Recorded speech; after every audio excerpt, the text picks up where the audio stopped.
Video को like करके आगे शेयर जरूर कर देना। हम नहीं है बादशाह हकीकी, तो वो है जिसके करम से लोगों को तख्त ताज नसीब होते हैं।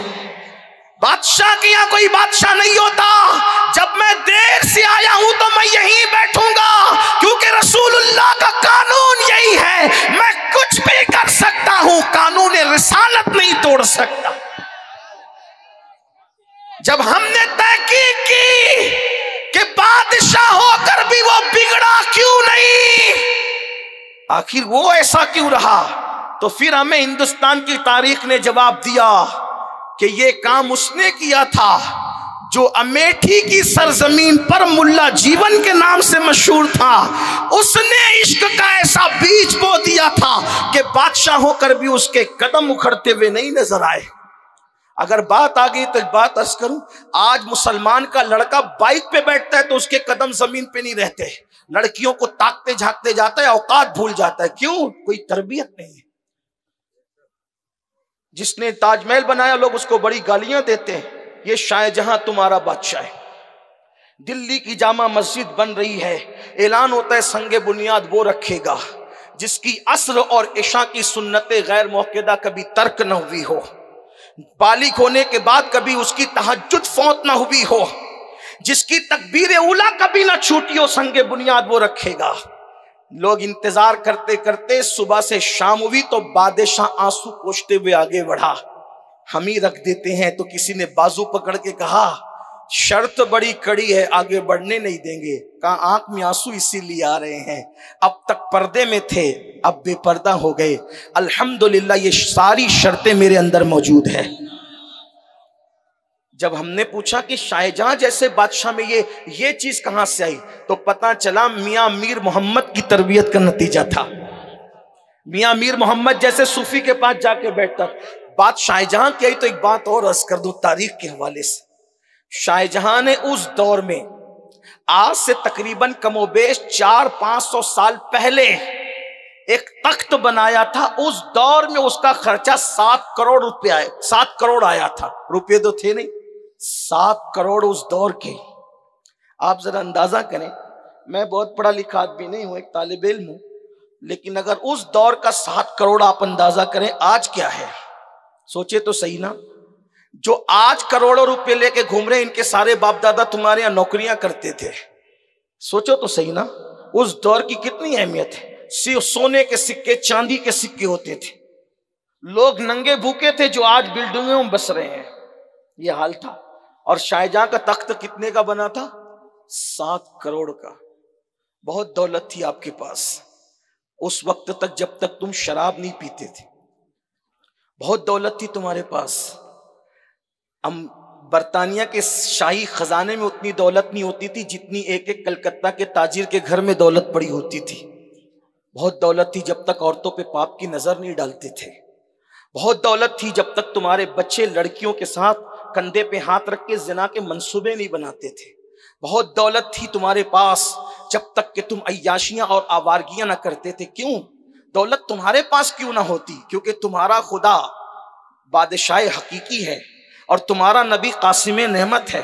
तुम्हें ना मिले तो फिर किसको मिले?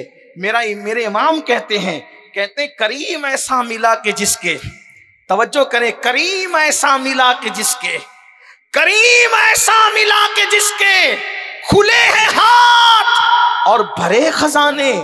बताओ ए मुफलिसों के फिर क्यों तुम्हारा दिल इस्तिराब में है? आप शराब जुए को क्या समझते हैं? चोरी चमारी को क्या समझते हैं? जहां गुनाह है वहां फना है। टीपू सुल्तान जिस दिन उनकी शहादत हुई थी, उन्होंने चंद मोतियां गले में पहन रखी थी। उस दौर में उसकी कीमत 5 लाख थी। तुम्हारे बादशाह लोग मोतियों का हार पहनते थे उस दौर में, जब तक लोग आने पाई का हिसाब जोड़ते थे। उस वक्त बनिए लोग, उस वक्त 5-5 लाख के सिर्फ मोतियों के हार गले में होते थे। आप गौर फरमाएं, अंग्रेजों ने उतारा तो देर तक देखते रह गए कि इतने लाखों का भी कोई सिर्फ हार पहनता है। ये अपनी तारीख है। क्यों? अल्लाह से मांगते जब तक रहे सिद्क दिल के साथ। दौलत उबलती थी, इज्जतें थी, वकार था।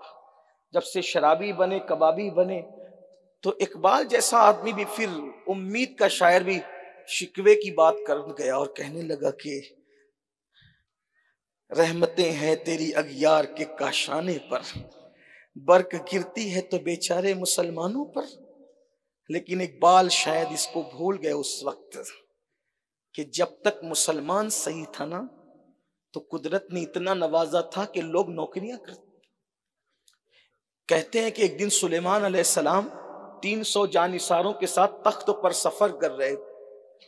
तख्त पे सफर करते करते हजरत सुलेमान को ख्याल आया मेरी सल्तनत कितनी बड़ी है, तो तख्त ऊंचे ऊपर नीचे होने लगा। तवज्जो है आपकी?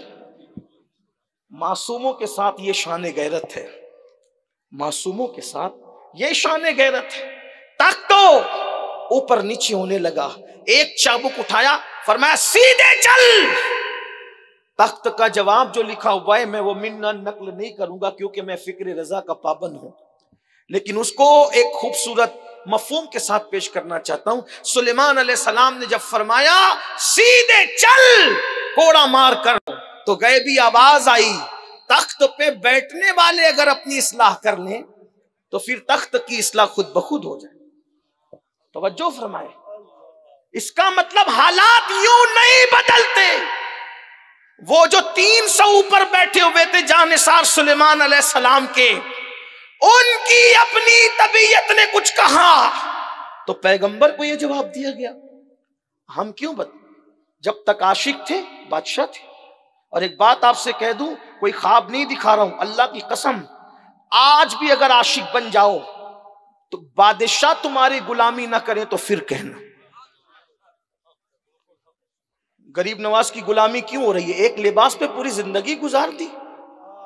कौन सी दौलत थी गरीब नवाज के पास? आप बताएं। गौस पाक तो जाहिरी एतबार से बहुत दौलतमंद थे, लेकिन गरीब नवाज के पास जाहिरी कौन सी दौलत थी? जिंदगी का तवील हिस्सा ना सागर के नीचे गुजार दी। खिलजी नजर आ रहा है, गौरी नजर आ रहा है, अकबर जैसा मुल्ईद और बेदीन भी खड़ा नजर आ रहा है। बताएं तो सही ना। तो ये कुव्वत इश्क है। तो बात कहीं ना कहीं समेटनी पड़ेगी। अर्ज ये कर रहा था 7 करोड़ का तख्त बनाया शाहजहां ने। जरा सुने उसको। जब तख्त पे बैठे शाहजहां तो कहा वजू के लिए पानी लाओ। वजू के लिए पानी लाया तो वहीं बैठकर तख्त पे वजू बनाने लगे। सारे इंजीनियर मुंह तकने लगे, हमारे तख्त पे पानी फिर रहा है। कितना खूबसूरत जुमला इंजीनियरों ने कहा।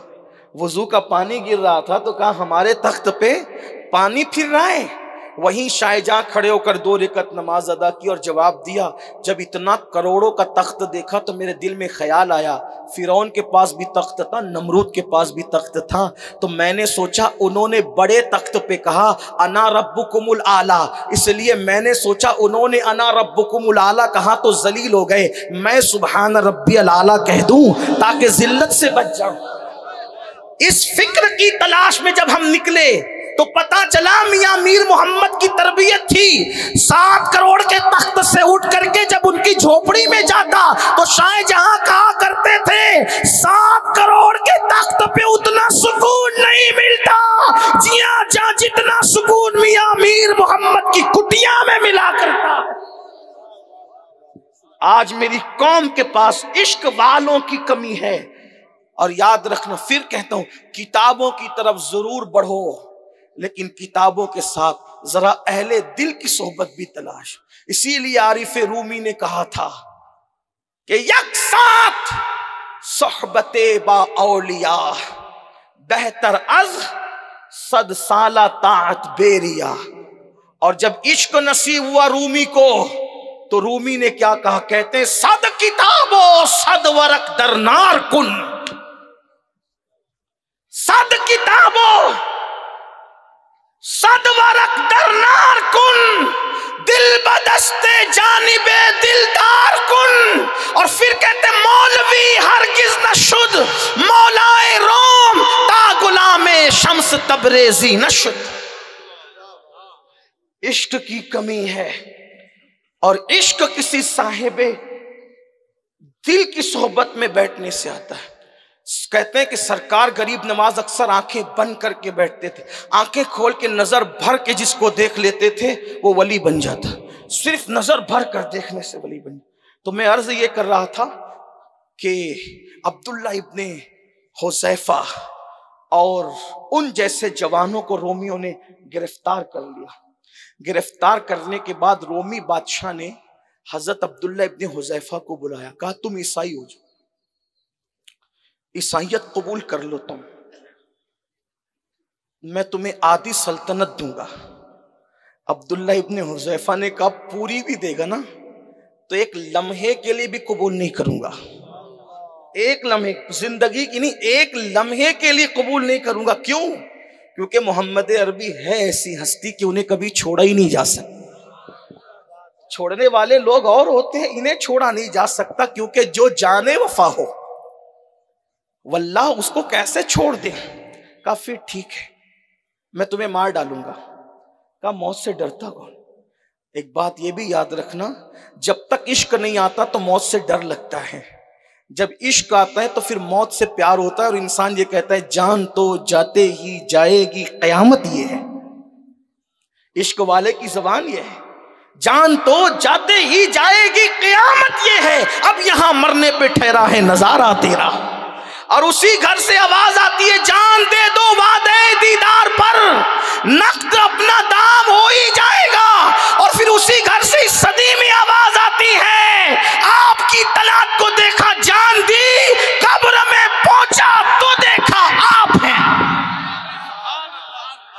मुस्तफाए ज़ाते यकता आप हैं, यक ने जिसको यक बनाया आप हैं। और आपकी खातिर बनाए दो जहां, अपनी खातिर जो बनाया आप हैं। आप वो गिल में नूर की पहली किरण, जाने आदम जाने हव्वा आप हैं। और मक्ते में वो कलंदर कहता है बरदरत आमद गदा बहरे सलाम, हो भला अख्तर का दाता आप हैं। उसी घर से आवाज आती है गर वक्त अजल सर तेरी चौखट पे झुका हो, जितनी हो कज़ा एक ही सजदे में अदा हो। उसी घर से आवाज आती है जब तेरी याद में दुनिया से गया है कोई, जान लेने को दुल्हन बन के कज़ा आती है। उसी घर से आवाज आती है कि उसकी किस्मत पे फिदा तख्ते शही की राहत, उसकी किस्मत पे फिदा तख्ते इश्क बोल रहा है, तख्ते शही की राहत, खाके तैबा पे जिसे चैन की नींद आई हो। सोचो तो सही, जब तक इश्क नहीं होता मौत मौत लगती है, जिस दिन इश्क आता है तो फिर मौत तोहफा लगती। तो अब्दुल्ला ने कहा कि ये मेरे लिए कोई बात नहीं है, मारना मार डालू। कैसे नहीं मारूंगा, अब देख तुझे कैसे मारता हूं। फांसी के फंदे पे लटकाया और कहा बच्चों के हाथ में जब वो छुरियां दे करके इसके जिस्म में चुबो दो। चुबोते रहे, कहा बता अब क्या ख्याल है। कहा जो मजा इसमें आ रहा है वो मजा तो नरम गद्दों पे नहीं आता, इसलिए कि इश्क में तकलीफ उठाने का भी एक मजा होता है। वीडियो अगर अच्छा लगा हो तो लाइक करके सवाब की नीयत से अपने दोस्तों के साथ ज़रूर शेयर कर देना, ताकि वो भी इस वीडियो को सुन कर के जो है अपनी ज़िंदगी में कुछ सीख सकें और दूसरों को सिखा सकें और गुनाहों से बच सकें और अल्लाह रब्बुल इज़्ज़त की इबादत कर सकें। क्योंकि अल्हम्दुलिल्लाह सैयद अमीनुल क़ादिरी साहब अपनी वीडियो के अंदर बहुत कुछ अच्छा अल्लाह के फ़ज़ल से सिखाते हैं और लोग अल्हम्दुलिल्लाह सीखते हैं। बड़े बड़े गुनहगारों ने सीख करके जो है अपने गुनाहों से तौबा कर ली है और नमाजी बन गए हैं, गुनाह छोड़ दिए हैं। ये वीडियो अल्हम्दुलिल्लाह सवाब की नीयत से अपने दोस्तों के साथ ज़रूर शेयर कर दें। अल्लाह हाफ़िज़। अस्सलामु अलैकुम वरहमतुल्लाहि तआला व बरकातुहू।